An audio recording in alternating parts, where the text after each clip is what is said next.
अस्सलामुअलैकुम, वेलकम है आप सभी का इस नई वीडियो में। तो जैसे आप सभी जानते हैं कि आज से क्लास 10th जेके बोस के पेपर्स जम्मू कश्मीर में हमारे स्टार्ट हो गए नवंबर दिसंबर सेशन के।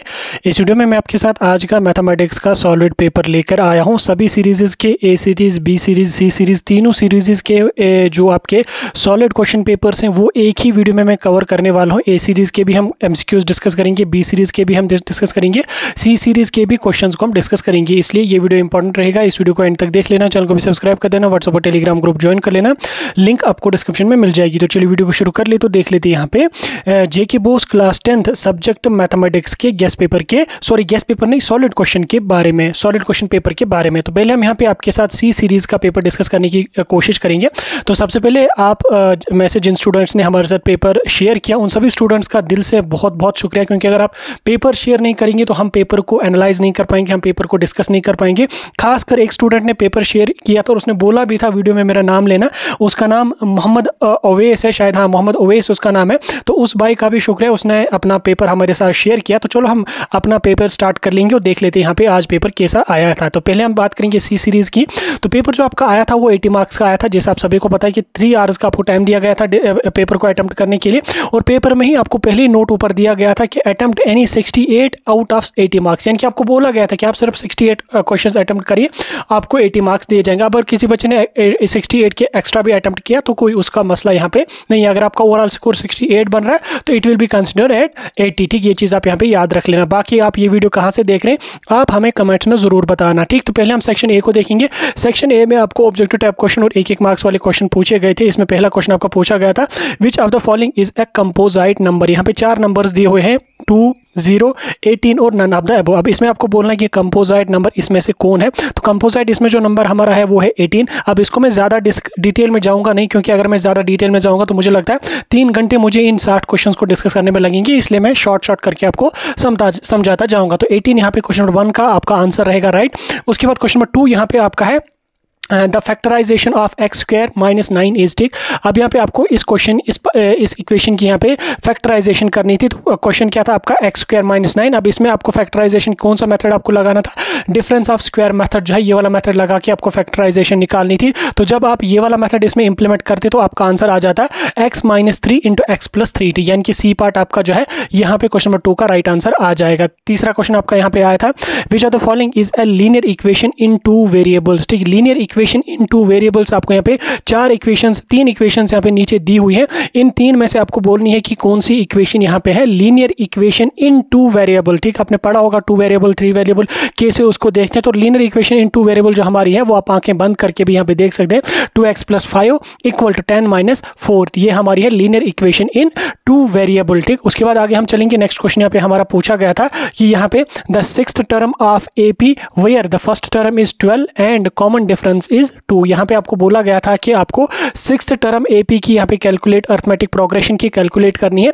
आपको यहाँ पे वेयर द फर्स्ट टर्म आपको यहाँ पे 12 दी गई थी और कॉमन डिफरेंस आपको बोला गया था कि -2 का यहाँ पे कॉमन डिफरेंस है इनके बीच में। अब यहाँ पे आपको 6th टर्म कौन सी हमारी आ जाएगी, तो 6th टर्म हमारी आ जाएगी यहाँ पे 2, यानी कि 2 हमारा यहाँ पे राइट आंसर रहने वाला है। 2 will be the 6th term of arithmetic progression, जिसका यहाँ पे फर्स्ट टर्म 12 और डिफरेंस यहाँ पे कॉमन डिफरेंस उनमें -2 का होगा। तो ये हमारे आंखें बंद करके लगा सकते हैं, कोई उसमें इतना मसला नहीं है। उसके बाद क्वेश्चन नंबर 5 यहाँ पे आपका पूछा गया था, which of the following is the ratio of opposite sides of adjacent sides in a right triangle for acute angle theta। तो आप यहाँ पे आपको बोलना था कि रेशो ऑफ अपोजिट साइड क्या होगा, तो वो हमारा आ जाएगा यहाँ पे tan थीटा, यानी कि आपको ट्रिग्नोमेट्री वाली जो आपकी इक्वेशंस हैं या जो भी वैल्यूज आपकी ट्रिग्नोमेट्रीज की हैं उनको आपका पता होना चाहिए। कॉट थीटा किसके बराबर होता है, tan थीटा किसके बराबर होता है, sec cosec sine square theta वगैरह, साइन थीटा वगैरह किसके बराबर होता है वो आपको पता है, तो वही आपको यहाँ पे लगाना था। तो tan थीटा जो है हमारे यहाँ पे होता है किसके बराबर, ratio of opposite sides to the adjacent side, यानी कि opposite side to the adjacent side in a right angle triangle for this. यहाँ पे आपको ये आपका यानी कि बी पार्ट आपका राइट आंसर इसमें यहाँ पे रहने वाला है। क्वेश्चन नंबर 6 की ओर हम चलेंगे। क्वेश्चन नंबर 6 आपका पूछा गया था, the distance between the point 1, 3 and 3, 5। ठीक, यहाँ पे 2 पॉइंट्स है, एक यहाँ पे 1, 3 है और एक यहाँ पे 3, 5 है। अब इसकी यहाँ पे आपको डिफरेंस कैलकुलेट करनी थी कि डिफरेंस इसमें कितनी आपकी यहाँ पे बन जाती। तो ऑप्शंस आपके पास बहुत सारे नीचे हैं, तो बहुत सारों में से राइट आंसर हमारा क्या रहेगा, 2 2/√2 हमारा यहाँ पे राइट ऑप्शन रहेगा। 2/√2 हमारा यहाँ पे राइट आंसर रहने वाला है, यानी कि ये हमारा 4+4 हो जाएगा। यहाँ पे आप स्टूडेंट ने यहाँ पे सॉल्व भी किया और करेक्ट यहाँ पे इसने इसको सॉल्व किया। आप यहाँ पे इसकी एक्सप्लेनेशन भी देख सकते हैं। मैं उसमें ज़्यादा डेप्थ में जाऊँगा नहीं क्योंकि टाइम बहुत ज़्यादा लग जाएगा। ठीक है, अगला क्वेश्चन यहाँ पे आपका है द HCF ऑफ 8 and 25, यानी कि 8 और 25 का आपको हाईएस्ट कॉमन फैक्टर कैलकुलेट करना था। अब यहाँ पे आपका ऑप्शन है 8, 1, 25। अब इस बच्चे ने यहाँ पे नन ऑफ द एबो को टिक किया है, नन ऑफ द एबो नहीं आ जाएगा, यहाँ पे 1 आ जाएगा। अगर 1 नहीं होता यहाँ पे तो यहाँ पे नन ऑफ द एबो आ जाता, लेकिन 1 इनका हाईएस्ट कॉमन फैक्टर है 8 और 25 में, है ना। 1 तो इनमें कॉमन है, ठीक, 1 तो किसी में भी कॉमन है, 8 में भी और 25 में भी। तो 1 यहाँ पे इसका मोर प्रोबेबली क्या मतलब 1 यहाँ पे इसका करेक्ट रहेगा। ठीक, क्योंकि मैंने इसको चेक भी किया 1-2 बार, तो 1 ही मुझे बाकी सारे काफ़ी सारे सोर्सेस से मुझे 1 ही इसमें यहाँ पे आंसर आया। नेक्स्ट यहाँ पे आपका क्वेश्चन है probability of getting a tail when fair coin is tossed. जब हम फेयर कॉइन को टॉस करेंगे तो क्या प्रोबेबिलिटी होगी कि हमें यहाँ पे टेल का साइन यहाँ पे आ जाएगा। तो प्रोबेबिलिटी जो है वो यहाँ पे है नन ऑफ द एबो यहाँ पे रहेगी, यानी कि यूजुअली प्रोबेबिलिटी इस कंडीशन में हमारी 0.5 के बराबर होगी और 0.5 यहाँ पे कहीं पे ऑप्शन ही नहीं है। तो ये यहाँ पे या इसको हम जैसे 1 बाय क्या कहते हैं इसको 0.5, हाँ बिल्कुल 0.5 हुई होती है। तो यहाँ पे इन्होंने 1 लिखा है, 2 लिखा है, 0.25 लिखा है, तो ये यहाँ पे कोई भी करेक्ट नहीं है। तो यहाँ पे सभी इनकरेक्ट यहाँ पे आ जाएंगे, यानी कि none of the above will be the right option for question number 8। Next यहाँ पे हम बात करेंगे the surface area of hemisphere with radius r centimetre, यानी कि यहाँ पे आपको कैलकुलेट करना है कि सरफेस एरिया ऑफ हेमिस्फीयर किसके बराबर है। रेडियस वहां से बोला गया कि रेडियस आपका r सेंटीमीटर, यानी कि आपको सिंपली जो आपका सरफेस एरिया हेमिस्फीयर का है वो आपको यहाँ पे उसका फार्मूला लगाना था। तो उसका फार्मूला क्या हमारा होता है, उसका फार्मूला हमारा यहाँ पे नन ऑफ द अबव है, यहाँ पे राइट ऑप्शन। तो इनमें से कोई भी ऑप्शन सही यहाँ पे नहीं है, तो नन ऑफ द अबव इसका राइट आंसर रहेगा। नेक्स्ट क्वेश्चन यहाँ पे आपका question number 10 the equation x² + 2x + a = 0 has no real roots if in. ये जो इक्वेशन यहाँ पे आपकी दी हुई है x² + 2x + a = 0, इसका कोई भी रियल रूट नहीं हो सकता है। अगर कब ऐसी कंडीशन आ सकती है, क्या जब a 1 के बराबर होगा, ये a greater than 1 होगा, ये a less than a होगा, less than 1 होगा। तो राइट ऑप्शन हमारा रहेगा when a is greater than 1 in condition of a when the a is greater than 1 x² + 2x + a = 0। इसका यहाँ पे कोई भी रियल रूट नहीं होगा, यानी कि जहाँ पे जब a के बदले यहाँ पे कोई भी डिजिट 1 के अब होगा, 2, 3, 4, 5 होगा, तो तब जाके यहाँ पे इसका कोई रियल रूट नहीं हो सकता है। ठीक, आ गया समझ आपको यहाँ पे। नेक्स्ट हम चलेंगे prime factorization of 1, 3, 6, 5 is 3, 5, 7 and 13। यहाँ पे आपको प्राइम फैक्टराइजेशन बोली गई है, तो 1, 3, 6, 5 की आपकी यहाँ पे प्राइम फैक्टराइजेशन आपको दी गई है। तो ये यहाँ पे आपको बोलना है कि ये सही है या नहीं है। क्या ये सभी प्राइम नंबर्स हैं?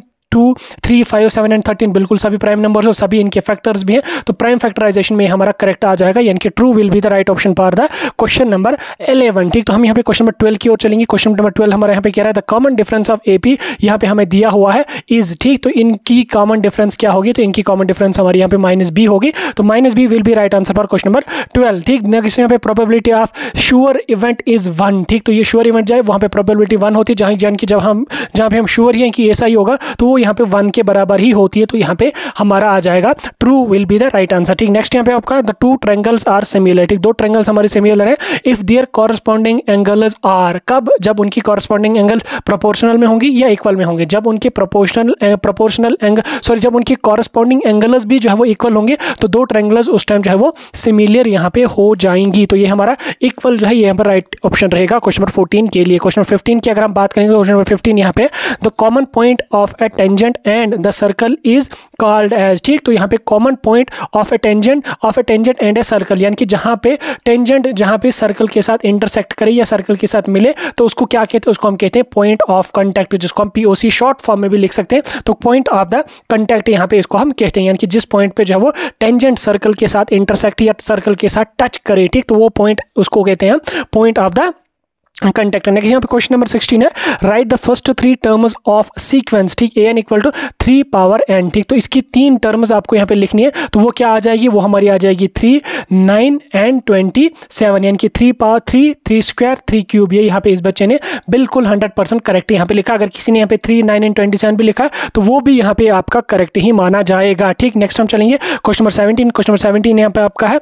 The pair of equation y = 0 and y = -7 has no solution, यानी कि यहाँ पे एक इक्वेशन हमें दी गई है y = 0, y = -7, इसका यहाँ पे बोला गया कि इसका कोई सोल्यूशन ही नहीं है, तो ये बिल्कुल करेक्ट है, इसका कोई सोल्यूशन नहीं है। नेक्स्ट हम बात करेंगे क्वेश्चन नंबर 18 की। क्वेश्चन नंबर 18 यहाँ पे है the value of tan a is always less than 1। ठीक, tan a का वैल्यू हमेशा लेस देन 1 होता है, तो ये हमारा फॉल्स है, क्योंकि tan a का वैल्यू हमेशा लेस देन 1 नहीं होता है, कभी ग्रेटर देन 1 = 1 भी यहाँ पे हो सकता है। और इसी के आर पार्ट में आपको यहाँ पे क्वेश्चन दिया गया था ट्रिग्नोमेट्री से, तो ये आपका दिया गया 9 sec square a - 9 tan square a = dash for 0 degree where this, यहाँ पे आपको चांसेस यहाँ पे दिए हुए हैं। तो ये मुझे लगता है किसी बच्चे ने नहीं किया, क्योंकि ये थोड़ा डिफिकल्ट है, और ये ऊपर का बिल्कुल ईजी है, तो होपफुली सभी बच्चों ने ऊपर वाला ऑप्शन ही यहाँ पे अटेम्प्ट किया होगा। नेक्स्ट क्वेश्चन यहाँ पे आपका calculate the mean of first 5 composite number, यानी कि पहले 5 कंपोजिट नंबर्स का आपको मीन कैलकुलेट करना है। पहले 5 कंपोजिट नंबर की अगर हम बात करेंगे 4, 6, 8, 9 और 10, ये हमारे कंपोजिट नंबर है,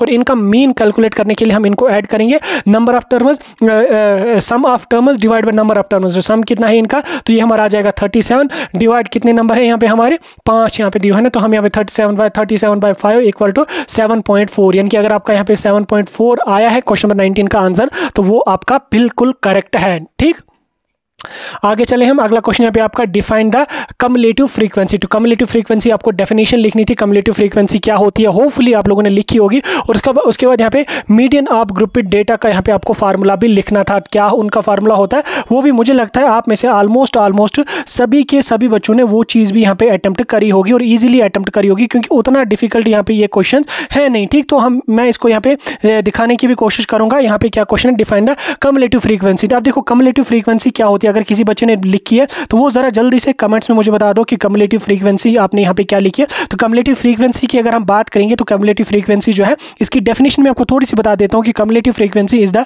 running total up to a class limit in a frequency distribution. ठीक, इतना आपको लिखना था, दैट इज इक्वल, यानी कि कम्युलेटिव फ्रीक्वेंसी जो है it is equal to the, या we can say the cumulative frequency जो है it is the running total up to a class limit in a frequency distribution. ठीक, उसके बाद आपको यहाँ पे इसी के आर पार्ट में आपको बोला था कि write the formula for median of grouped data. ठीक, मीडियन फार्मूला आपको यहाँ पे लिखना था, वो किसके बराबर होता है, वो बराबर होता है L + √n/2 - f divide by f into h, यानी कि इसके ए से होता है L प्लस छोटा l प्लस ब्रैकेट n/2, ठीक, n डिवाइडेड बाई 2। ठीक, उसके बाद यहाँ पे हम लिखते हैं माइनस, ठीक, f, ठीक, n - f डिवाइडेड बाई 2, ये साथ ही है डिवाइडेड बाई n - f। ठीक, सॉरी ये यहाँ पे गलत हो गया, ये आपका आ जाएगा l प्लस n/2 साथ में ही है, ठीक, n/2 प्लस, ठीक, प्लस नहीं, यहाँ पे -f आ जाएगा, -f divided by small f, ठीक, डिवाइडेड बाय स्मॉल f, और ब्रैकेट क्लोज यहाँ पे होगा, और यहाँ पे लास्ट पे आपका आ जाएगा h। ठीक, ये यहाँ पे इसका फार्मूला है, और l जो है वो लोअर क्लास बाउंड्री है, और n जो है टोटल फ्रीक्वेंसी, और f की अगर हम बात करेंगे ये कम्युलेटिव फ्रीक्वेंसी है, और h जो है वो क्लास विड्थ है यहाँ पे। तो इस तरह से आपको कैलकुलेट करना था, इस तरह से इसका फार्मूला आपका यहाँ पे रहने वाला है। तो इसी के साथ साथ आपके यहाँ पे 20 क्वेश्चन सीरीज सी के यहाँ पे कंप्लीट हुए। उसके बाद सेक्शन बी में आपको कुछ 2-2 मार्क्स वाले क्वेश्चन पूछे गए थे, होपफुली ये आपने किए होंगे। इन पे हम ज़्यादा टाइम वेस्ट नहीं करेंगे, क्योंकि वो वीडियो बहुत ज़्यादा लंबा होगा, आपके पास भी टाइम नहीं है उतना, और मेरे पास भी उतना टाइम नहीं है इसको पूरा डिस्कस करने के लिए। ठीक, तो मैं अब आगे चलूँगा, सी सीरीज़ आपकी कंप्लीट होगी। आप यहाँ पे आ जाएंगे जो बच्चे बी सीरीज़ वाले हैं, अब वो बच्चे यहाँ पे आगे आ जाएंगे। अब हम उनका पेपर यहाँ पे डिस्कस करने की कोशिश करेंगे। पहले मैं यहाँ पे पेन का कलर सिलेक्ट कर लेता हूँ। बी सीरीज़ की अगर हम बात करेंगे, बी सीरीज़ आपको 80 मार्क्स की ये भी आई थी, 15 पेजेस का प्रिंट था। लेकिन उससे पहले आप मुझे बता दो कि आपका पेपर कैसा गया। मुझे भी लग रहा कि पेपर का लेवल इस बार थोड़ा सा डिफिकल्ट आया था, थोड़ा सा टिपिकल पेपर का लेवल यहाँ पे था। तो आपको क्या लग रहा है, आप ज़रा मुझे कमेंट्स में बता दें, ताकि हम भी देखें बच्चों का क्या सीन यहाँ पर। तो इसमें भी आपको पहले बोला गया था कि attempt any 68 out of 80 marks. ठीक, कोई भी 68 मार्क्स आप अटेम्प्ट कर लो, it will be considered as 80। अगर आपने एक्स्ट्रा भी किया है तो कोई मसला यहाँ पे नहीं है। पहला क्वेश्चन यहाँ पे आपका आया था बी सीरीज में, which of the following represent an irrational number, यानी कि इरेशनल नंबर यहाँ पे कौन सा रिप्रेजेंट करता है। तो 3/7 है, तो 0.33 यह है, या 2 + 3/7, 2 + √3, 2 + √3 जो है ये यहाँ पे हमारा है इरेशनल नंबर। ठीक, ये हमारा इरेशनल नंबर यहाँ पे, ये हमारा इरेशनल नंबर यहाँ पे रहने वाला है। नेक्स्ट क्वेश्चन यहाँ पे आपका पूछा गया था, if 4x + 2 = 10 - 2y, what is the value of y when x = 0। तो यहाँ पे कंडीशन आपको दी गई है कि अगर इक्वेशन हमारे पास है 4x + 2 जो कि बराबर है 10 - 2y। ठीक, वैल्यू ऑफ वाई आपको यहाँ पे बोलना था। वैल्यू ऑफ वाई क्या हो सकता है जब एक्स का वैल्यू 0 होगा, तो वैल्यू ऑफ वाई वहाँ पे हमारा क्या रहेगा, 4 रहेगा। अगर आप इसको 4 को वाई के बदले यहाँ पे पुट भी कर लोगे, 10 - 2 × 4 = 8, 10 - 2 × 4 = 8, तो यहाँ पे आप देख सकते 4x + 2, 2 कितना बराबर है यहाँ पे हो जाएगा। तो आप इसको कैलकुलेट भी यहाँ पे कर सकते हैं। वाई के बदले यहाँ पे 4 का वैल्यू आप पुट कर लो और उसके बाद इसको यहाँ पे आप सॉल्व कर लो और आपको यहाँ पे इजीली आंसर आ जाएगा। LHS will be equal to RHS। Next यहाँ पे क्वेश्चन आपको पूछा गया था coefficient of x² in the polynomial 5x³ - 2x² + 3x - 4 is, ठीक। तो क्या यहाँ पे होगा कोएफिशिएंट ऑफ x², तो वो हमारा यहाँ पे रहेगा 5 के बराबर, ठीक। तो यहाँ पे 5 के बराबर रहता है, लेकिन 5 यहाँ पे कहीं पे भी ऑप्शन नहीं है, तो नन ऑफ द अबव यहाँ पे हमारा सही ऑप्शन रहने वाला है। नेक्स्ट यहाँ पे हम बात करेंगे which of the following is the 5th term of AP 7, 14 and 21। यहाँ पे आपको बोलना है कि 5th टर्म ऑफ AP कौन है। यहाँ पे पिछले वाले सीरीज में, सी सीरीज में आपको बोला था कि पहली टर्म ये है, डिफरेंस -2 की। अब आप 6th टर्म कैलकुलेट कर लो, लेकिन यहाँ पे आपको बोला है कि आपको यहाँ पे 5th टर्म आपको जनरली कैलकुलेट करना है। 7, 14, 21 के बाद क्या आ जाएगा, आप यहाँ पे देख सकते हैं +7 का यहाँ पे इन्होंने इसमें ऐड किया। 7 और 7 14, 14 और 7 21, 21 और 7 कितने हो गए, 29, ठीक। 29 और 7 कितने हो गए, 36 या 35, जितना भी यहाँ पे आ जाएगा वो, तो वो यहाँ पे आप इसको कैलकुलेट कर सकते हैं। सॉरी 28 और +7 कितने आ जाएंगे यहाँ पे आपको 35, तो 35 will be the right answer. आप इसको अंदाजे से भी यहाँ पे कैलकुलेट कर सकते हैं। नेक्स्ट क्वेश्चन यहाँ पे आपका पूछा गया है ट्रिग्नोमेट्री से, which of the following is the ratio of adjacent sides of, यहाँ पे देख सकते right triangle for acute angle theta, यहाँ पे वो हमारा sin थीटा के बराबर होता है। तो वो यहाँ पे हमारा किसके बराबर होता है, नन ऑफ द अबव यहाँ पे राइट आंसर रहेगा, sin थीटा यहाँ पे नहीं रहेगा। नेक्स्ट यहाँ पे आपका पूछा गया था the mid point of the line segment joining A × A bracket -2 और -8 एंड B किसके बराबर है, B -6 - 4 इज, तो वो यहाँ पे हमारा आंसर क्या आ जाएगा, आंसर आ जाएगा 4 and 2। आप इस बच्चे ने यहाँ पे कैलकुलेट भी किया है, तो आप इसको यहाँ पे देख सकते हैं, ठीक। नेक्स्ट यहाँ पे आपका आ जाएगा LCM of 6 and 72, lowest common multiple आपको 6 और 72 का आपको यहाँ पे कैलकुलेट करना था। तो 6 and 72 का यहाँ पे आपको आ जाएगा कितना, 72, ठीक। 72 आपका राइट आंसर रहेगा, क्योंकि 6 की अगर हम बात करेंगे 6 × 10 होगा 60, 6 × 12 यहाँ पे हमारा आ जाएगा 72। तो आप इस तरह से भी इसको यहाँ पे कर सकते हैं। तो 72 will be the right answer, ठीक। Least common multiple I think मेरे ख्याल से 6 आना चाहिए, तो हाँ 6 आना चाहिए, ठीक। लीस्ट कॉमन मल्टीपल है, मुझे लगता है 6 ही आना चाहिए, 72 नहीं लगता मुझे सही है। बाकी नेक्स्ट हम चलेंगे, ये नेक्स्ट यहाँ पे क्वेश्चन है, if P × A = 0.6 then P ≠ A is, ये यहाँ पे हमारा 0.4 के बराबर आ जाएगा। 8वें क्वेश्चन का आपको 0.4 आंसर राइट लेगा। वॉल्यूम ऑफ हेमिस्फीयर हमारा होता है 4/3 πr³, ये यहाँ पे आप देख सकते हैं 9 क्वेश्चन नंबर का B पार्ट आपका सही आंसर रहने वाला है। नेक्स्ट क्वेश्चन यहाँ पे आपका roots of quadratic equation 2x² - 5x + 3 = 0, तो ये किसके बराबर रूट्स हमारे होंगे, ये होंगे 1, 3/2, यहाँ पे हमारा राइट आंसर रहने वाला है। नेक्स्ट प्राइम फैक्टराइजेशन आपको कैलकुलेट करनी थी 8190 की, आपको बोलनी थी कि क्या ये प्राइम फैक्टराइजेशन सही है, तो ये बिल्कुल गलत है, ये करेक्ट नहीं है, ठीक। 2⁻³ अगर हम बात करेंगे 2 × 2 हो गया 4, 4 × 2 कितना हो गया यहाँ पे 8, और यहाँ पे 8, 9, 5, 7 आप यहाँ पे देख सकते हैं, इसको कैलकुलेट कर सकते हैं कि प्राइम नंबर इसमें 8 है भी या नहीं है। तो आप यहाँ पे इस तरह से इसको फॉलोज भी लगा सकते हैं। कॉमन डिफरेंस आपको यहाँ पे बोलना था AP का, तो वो हमारा यहाँ पे -1 आ रहा है, तो -1 यहाँ पे हमारा राइट आंसर रहेगा। नेक्स्ट क्वेश्चन पे आपका for any event and associated to a random experiment we have 0 less than और इक्वल टू AP, ये हमारे यहाँ पे कंडीशन दी हुई है, तो ये हमारा राइट आंसर यहाँ पे रहेगा, ठीक। नेक्स्ट क्वेश्चन पे आपका पूछा question number 14, 2 figures having the same shape but not necessarily the same, ठीक, इज कॉल्ड एज, ठीक। उनको हम क्या कह रहे हैं, उनको हम कह रहे हैं सिमिलियर, ठीक। उनको हम क्या कह रहे हैं, उनको हम सिमिलियर यहाँ पे कहते हैं। सर्कल है हाउ मेनी टेंजेंट, इसके पैरेलल टेंजेंट 2 होते हैं सर्कल में, तो 2 यहाँ पे हम आपका क्वेश्चन नंबर 15 का आंसर रहेगा। 16 की अगर हम बात करेंगे right the first 3 terms of sequence AN, और ये यहाँ पे कंडीशन आपको दी हुई है, तो इसका यहाँ पे 1, 1 और -1 आपका यहाँ पे रहेगा। नेक्स्ट यहाँ पे क्वेश्चन आपका आ जाएगा pair of equation 2x + 3y = 9 = 0 and 4x + 6y - 18 = 0 और ये क्या है, तो ये भी आपका ट्रू यहाँ पे आ जाएगा, क्योंकि क्वेश्चन पूरा यहाँ पे नहीं आ रहा है। sec A = 12/6 for some value of A is equal to this, ये आपका यहाँ पे ट्रू आ जाएगा। और इसका यहाँ पे आपको ट्रिग्नोमेट्री का दूसरा ये आपको यहाँ पे दिया गया है, तो आप इनमें से एक अटेम्प्ट यहाँ पे कर सकते हैं। Calculate the mean of first 5 prime numbers, पहले 5 प्राइम नंबर्स का आपको मीन कैलकुलेट करना था, वो आपका 5.6 के बराबर यहाँ पे आ जाएगा। मैंने आपको सी सीरीज में कैलकुलेट करके दिखाया। उसके बाद यहाँ पे आपको बोलना था कि write the empirical relationship between mean, mode and relation, यानी कि मीन, मोड एंड मीडियम का क्या रिलेशन यहाँ पे होता है, तो मोड किसके बराबर होता है, थ्राइस मीडियम - ट्वाइस मीन, ये यहाँ पे इनका रिलेशन होता है। जस्ट आपको इतना लिखना था और आपका बराबर यहाँ पे बनेगा। और फार्मूला फॉर ग्रुप डेटा वो मैंने आपको ऑलरेडी सी सीरीज में कैलकुलेट करके दिखा दिया। तो ये आपका रहा B सीरीज़ का सॉलिड क्वेश्चन पेपर। बाकी B section, C section, D section से लॉन्ग स्टेप क्वेश्चन पूछे गए थे, उस पर मैं ज़्यादा जाऊँगा नहीं क्योंकि काफ़ी ज़्यादा टाइम वेस्ट हो जाएगा। हम यहाँ पे अब चलेंगे अगले सेक्शन की ओर। अगला सेक्शन जो हमारा है वो है यहाँ पे हमारा ए सीरीज़ का। ठीक, तब हम ए सीरीज़ को डिस्कस करने की कोशिश करेंगे कि ए सीरीज़ में आपको क्या क्या क्वेश्चन पूछे गए थे। सेम आपका ए सीरीज़ का भी यहाँ पे ऊपर लिखा गया था कि 80 क्वेश्चन, 80 मार्क्स, 68 मार्क्स अटेम्प्ट कर लो, 80 मार्क्स कैलकुलेट हो जाएंगे। तो इसमें पहला क्वेश्चन आपका पूछा गया था, which of the following is a rational number. Rational number आपको कैलकुलेट करना है। आप यहाँ पे पाई √2 3/7, तो यहाँ पे 3/7 आपका राइट आंसर रहेगा। ठीक, नेक्स्ट क्वेश्चन पे आपका which of the following is a polynomial. Polynomial कौन है इसमें, वो हमारा होता है 3² - 2x + 5। ठीक है, आप यहाँ पे देख भी सकते हैं, अंदाजे से भी आप इसको लगा सकते हैं क्योंकि पॉलिनोमियल जो है वो यहाँ पे हमारा 3x² - 2x + 5 ही है। ये हमारा पॉलिनोमियल नहीं है, ये इसमें क्या कहते हैं इसको, ना ही ये डिवाइड में होता है और ना ही हमारा पॉलिनोमियल जो है वो रूट के अंदर होता है। तो हमारा बी पार्ट यहाँ पे सही आंसर रहेगा। नेक्स्ट क्वेश्चन यहाँ पे आपका, if x + 2y = 10 what is the value of y when x = 4। ठीक, वैल्यू y किसके बराबर होगा, वो हमारा 3 के बराबर होगा। ठीक, यानी कि x अगर हमारा what is the value of y when x + 2y = 10, what is the value of 2 when y is value of y when x = 10, यानी कि 4 अगर हम y रखेंगे +2, ठीक, इंटू y = 10। ठीक, = 10। अगर इसको आप यहाँ पे 2y = 10 - 4 आ जाएगा तो किसने बराबर आ जाएगा, 6 आ गया यहाँ पे हमारा। तो 6/2 जब आप करोगे तो यू विल गेट आंसर 3। ठीक, तो 3 यहाँ पे आपको आंसर आ जाएगा, तो 3 आपका यहाँ पे राइट आंसर रहने वाला है। क्वेश्चन नंबर 4 यहाँ पे आपका, the nth term of AP given by an = 4n - 2 what is the third term. Third term किसके बराबर होगी, वो आपकी होगी 10 के बराबर। ठीक, 10 आपका राइट आंसर रहेगा।